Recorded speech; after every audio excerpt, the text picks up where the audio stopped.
Hey guys, it's me Ola, and this video will be the hands-on experience with the BlackBerry DTEK60.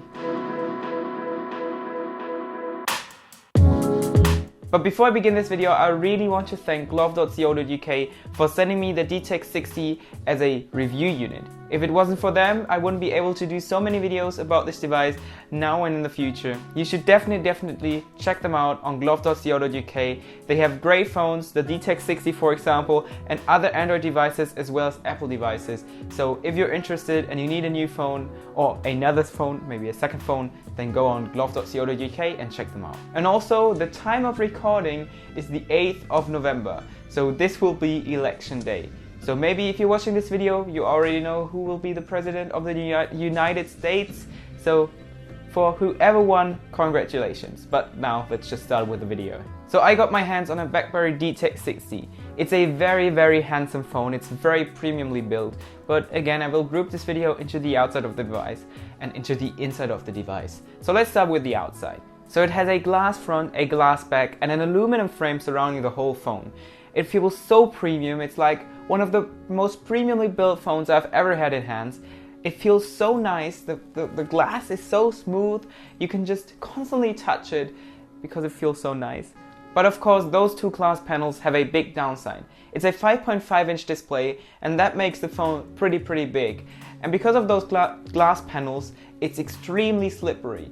It really constantly glides in between your hands. If you lay it on a flat surface or some cloth, it will constantly slide.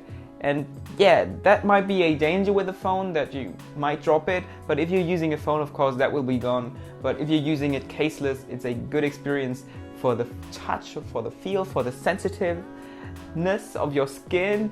But otherwise, it's pretty dangerous to hold that in your hands bare. Also on the back, it has a dual LED flash next to a 21 megapixel camera, which is a first for BlackBerry. They never had a 21 megapixel camera in a phone ever. They had an 80 megapixel camera in the BlackBerry Priv, and the Classic and the Passport were 8 megapixels. So this is a first, and I may really enjoy it. I haven't tested it yet pretty much, so I won't share any results with you guys in this video, but in my review that will come up in 2 or 3 weeks, I will share the results with you. But it sounds like a pretty good camera. And below the camera, it has a fingerprint sensor. And I really like that it has a fingerprint sensor. I've never had a phone with a fingerprint sensor. How many times did I say fingerprint sensor? But I never had a phone with one. And the BlackBerry also never had a fingerprint sensor in their phones. And this is a first, again, for BlackBerry. And it works really nicely. You just lay your finger onto the touch sensor and it will light up the screen and unlock the phone for you. You can also pay with Android Pay if you have that set up, and you can also access apps and enter your password with that fingerprint sensor. I really enjoy it, and it makes the turning on process really fast and easy, especially because the power button is on the top left side of the phone, which is a very awkward position in my opinion, and that fingerprint sensor makes it easy to unlock the phone. So let's stay on the back of the phone. It's a grayish color. It looks really nicely. It has like particles in the color or the back. I don't know how you call it, but it looks really nicely and like a really premium like device. On the front, it has a 5.5-inch AMOLED 4K display, which is amazing. The colors are amazing. The blacks are so deep and rich because of that AMOLED display, because the pixels that display the color black are actually turned off, and that makes a really nice black. Also, the whites are nice, and I think the colors in general are really nice. It's also a very bright display, so even on mid settings, it's extremely bright, and you can see it really nicely in the sun, which I enjoy, even though the sun isn't out much in Germany in that time. And the front also features an 8 megapixel front-facing shooter, which is very nice, especially compared to the BlackBerry Passport or BlackBerry Priv, because it's quite sharp. But I will also share my test results of the front-facing camera in the upcoming review. And next to the camera lens on the front of the phone, you have finally in a DTEK smartphone, a red notification LED, which is the classic color for BlackBerry. All old BlackBerry phones had the red iconic notification LED, and when the DTEK50 was announced or released, it just didn't have it anymore. It was white, and a lot of people were upset with it, but now it is red and I really like it. But something sad also is that next to that LED. There isn't the BlackBerry logo like on other BlackBerry smartphones, like the BlackBerry Priv, but it wasn't on the DTEK60. And to be honest, it isn't a big deal. Of course, it's the identity that goes missing of BlackBerry, but to me it isn't a big deal. So no other buttons on the front of the phone. On the right side of the phone you have a volume up, volume down control, as well as a convenience key which can be programmed to open any app you want or do any task you want the phone to do. For example, you can program it to shut the phone off or turn it to standby, or for example I've programmed it to open the BlackBerry Hub to easily access my messages, and I really like that feature. Also, the phone features front-facing speakers on the top and the bottom of the phone, which are stereo, and it also features back-facing speakers because the speaker holes are actually drilled on both sides of the phone, so you can hold it towards you or away from you if you have it laying on the table, and you still get great sound, and I really enjoy that. I didn't test it out yet that much, but also in my review you will see how the audio quality will be like, but those are great specs, so I really enjoy it. So in general, I really like the outside of the device. Of course, it doesn't have a physical keyboard, but I don't think that the DTEK line is heading towards a physical keyboard, maybe in the beginning of 2017, but for now, I really like the full screen design, even though I would have preferred a physical keyboard. But the build quality is amazing. I really like that. So now we've talked so much about the outside of the device, let's get into the inside. It features a quad-core Snapdragon 820 processor with 4GB of RAM, and those 4GB of RAM are great for multitasking if you have a lot of apps open. The Snapdragon 820 is also one of the fastest processors currently on the market, and it is an extremely fast phone. I don't play with it, but in general usage, it's a very nice and fast acting phone.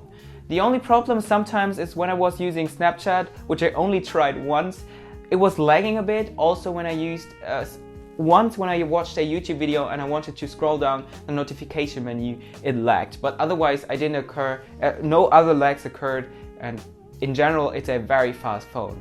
It comes shipped with 32GB of internal storage, but you can upgrade it to up to 2 TB with a micro SD card you can put into the phone. Also, the phone uses a nano SIM card if you're interested. It runs Android 6.0, so Android Marshmallow, with all the features you would expect. Of course, it has a BlackBerry OS overlay on it, and a special chipset of the BlackBerry phone makes it pretty secure, and much more secure than all the other Android phones out there. So because of that Android software, you get the BlackBerry Hub, which is great because you don't have to go through all the apps you have installed in your phone if you accidentally swiped off a notification, which is nice. It's very handy, and you have all your messages in one place. It also has apps like DTEK for BlackBerry, Detect for DTEK is also where the name comes from.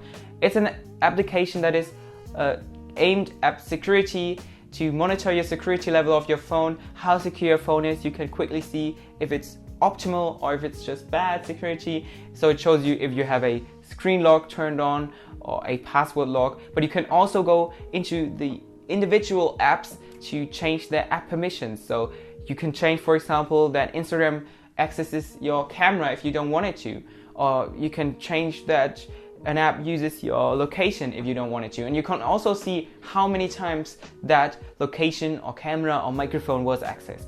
So it's great for companies that really value security, but it's also great if you are concerned with your security and you don't want to be monitored everywhere you go. So it also brings other applications from BlackBerry like the calendar, contacts and more.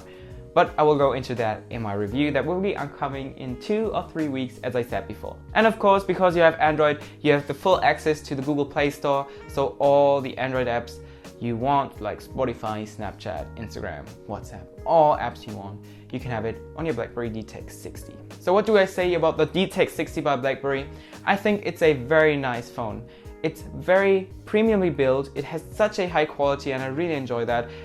I think phones should have a nice quality, especially to touch, and compared to the BlackBerry Priv, it's a big step up. But I will do a comparison about the BlackBerry Priv versus DTEK60. Things that I like are the build quality, and also the screen, which is extremely sharp and bright, and I really enjoy that about the phone. So the phone is priced at $499 in the US, which in my opinion is a great price point, especially compared to the new iPhone 7 and Google Pixel XL or Pixel in general. because those phones are extremely expensive, over $800, and the DTEK60 only costs $499, and for the specs it offers, it's amazing.